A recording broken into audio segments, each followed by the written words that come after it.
Chào các bạn đã quay lại với kênh Cô Ba Bình Dương. Hôm nay mình xin chia sẻ với các bạn một món ăn mà gia đình mình rất yêu thích, đó là pate gan. Với nguyên liệu rẻ tiền, ăn kèm được với nhiều món ăn khác nhau, thơm ngon mà lại có giá trị dinh dưỡng cao. Bây giờ cùng vào bếp làm ngay món ăn này với mình nha.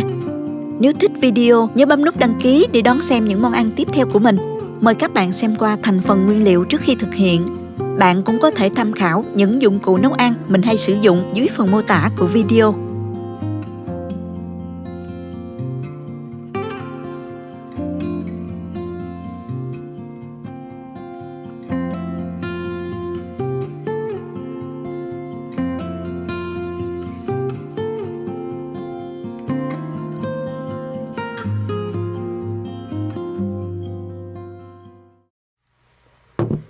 Muốn làm pate gan thì các bạn có thể sử dụng gan gà hoặc là gan heo đều được ha.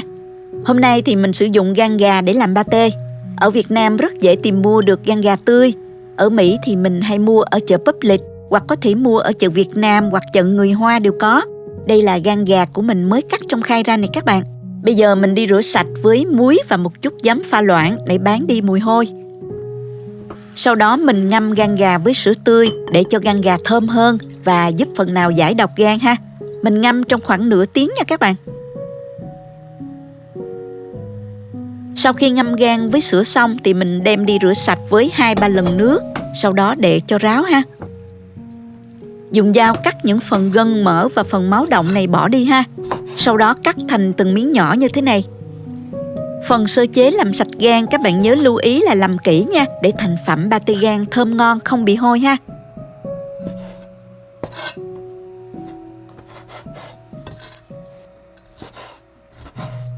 Còn phần thịt thì mình mua thịt đã xay sẵn như thế này. Trong này có khoảng 20% mỡ.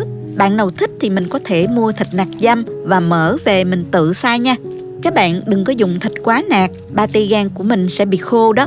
Pate gan có một chút mỡ sẽ mềm và thơm ngon hơn đó các bạn. Mình sơ chế luôn những nguyên liệu này. Tỏi thì mình băm nhuyễn nha.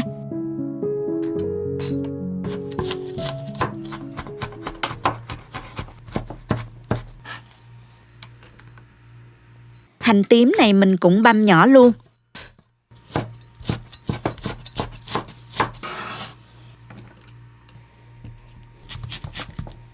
Hành tây thì mình cắt nhỏ ra như thế này.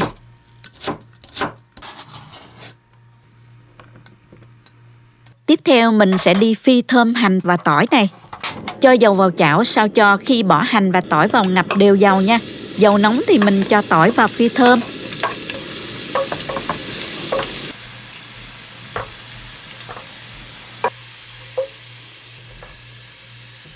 Canh đến khi tỏi vừa vàng thì mình cho ra giá lọc nha.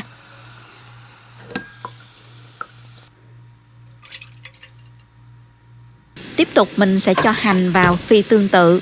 Mình không phi chung vì tỏi nhanh vàng và dễ cháy hơn hành nha các bạn.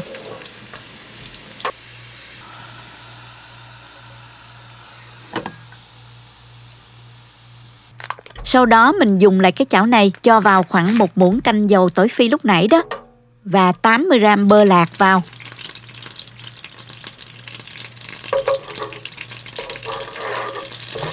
Đợi cho bơ tan rồi mình cho hành tây vào, mình xào sơ.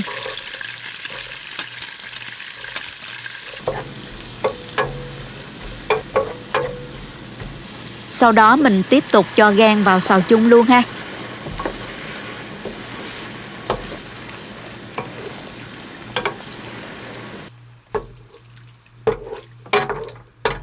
Nêm vào đây 2 muỗng cà phê bột nêm và mình xào sơ trên lửa vừa. Lưu ý là mình đừng có xào quá chín nha, chỉ xào vừa chín tới thôi. Như thế này là được ha các bạn.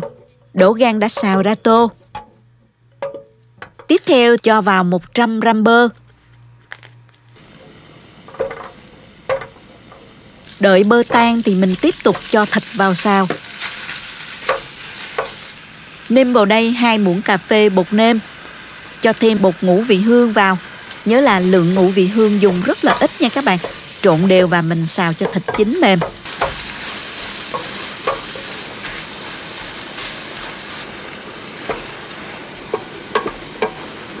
Chín như vậy là được rồi nè.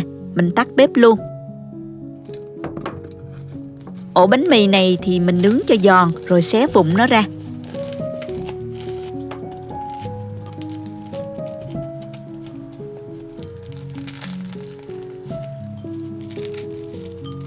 Cho vào đây 150ml sữa tươi, ngâm cho bánh mì nó mềm ra ha. Sau khi bánh mì đã mềm thì mình dùng tay bóp nhuyễn ra và cho tất cả vào chảo thịt băm vừa xào. Trộn đều và mình đợi nguội ha. Tiếp theo thì mình trộn phần gan gà vừa xào lúc nãy vào với chảo thịt luôn. Trộn đều lên. Sau khi hỗn hợp gan và thịt xào đã nguội bớt thì mình đem tất cả đi xay nhuyễn ha. Cho vào cối gan gà nè, thịt băm và thêm phần hành tỏi phi thơm. Đậy nắp và mình xay nhuyễn ha. Độ mịn thì tùy theo sở thích của các bạn. Bạn nào thích mịn hơn thì mình xay kỹ một chút. Bạn nào thích ăn thô một chút thì mình xay sơ thôi nha.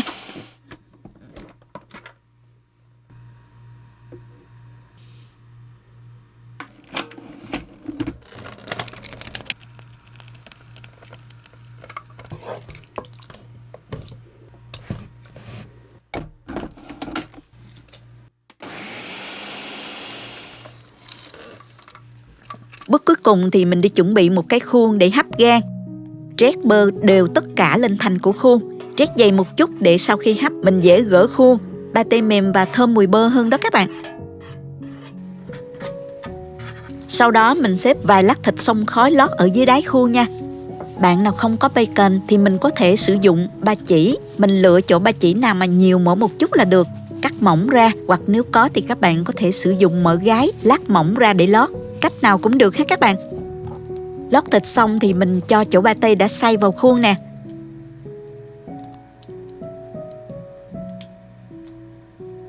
Lưu ý là mình không đổ quá đầy khuôn nha. Chỉ đổ khoảng 2/3 khuôn thôi. Vì khi hấp đó, pate sẽ nở ra nữa đó các bạn. Đổ đầy khuôn pate sẽ bị trào ra ngoài đó. Dùng phới dàn đều ra và vỗ nhẹ khuôn để pate được dễ giặt, không có bọt khí nha. Để pate khi hấp không bị vào nước á, thì mình dùng ở đây là màng bọc thực phẩm, mình bọc kín lại. Sau đó bọc thêm một lớp giấy bạc nữa nè. Tiếp theo thì mình cho vào xửng hấp. Xửng này mình đợi nước sôi rồi mình mới cho khuôn pate vào hấp nha các bạn. Thời gian hấp thì khoảng 1,5 tiếng đến 2 tiếng với lửa trung bình. Còn tùy theo khuôn của các bạn lớn hay là nhỏ nữa nha.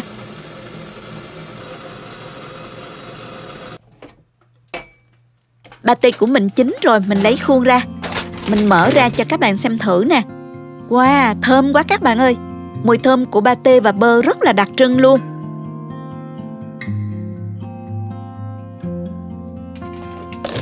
Đợi pate nguội rồi mình bỏ vào tủ lạnh khoảng từ 4 đến 6 tiếng cho pate chắc lại rồi mình mới dỡ khuôn nha.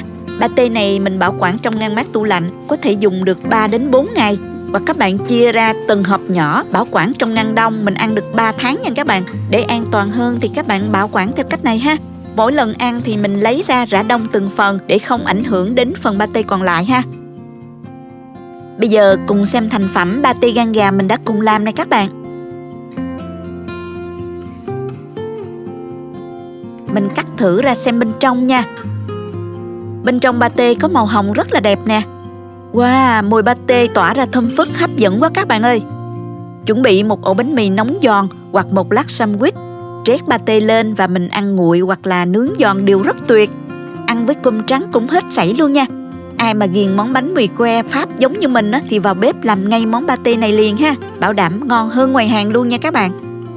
Pate gan gà có vị thơm ngon đặc trưng, còn rất giàu dinh dưỡng nữa đó. Phù hợp với cả người lớn và trẻ em nha. Chúc các bạn thành công với món pate gan gà này. Có bất kỳ góp ý hay thắc mắc gì các bạn cứ comment ngay bên dưới video này nhé. Nếu thích cách chia sẻ cho mình một like và chia sẻ cho bạn bè cùng làm. Nhớ bấm đăng ký và bấm vào cái chuông để đón xem nhiều video nấu ăn mới của mình. Các bạn cũng có thể truy cập website cobaminhdương.com để xem nhiều công thức nấu ăn dưới dạng bài viết. Cảm ơn các bạn đã xem hết video. Chào tạm biệt và hẹn gặp lại các bạn ở video kỳ tới nha.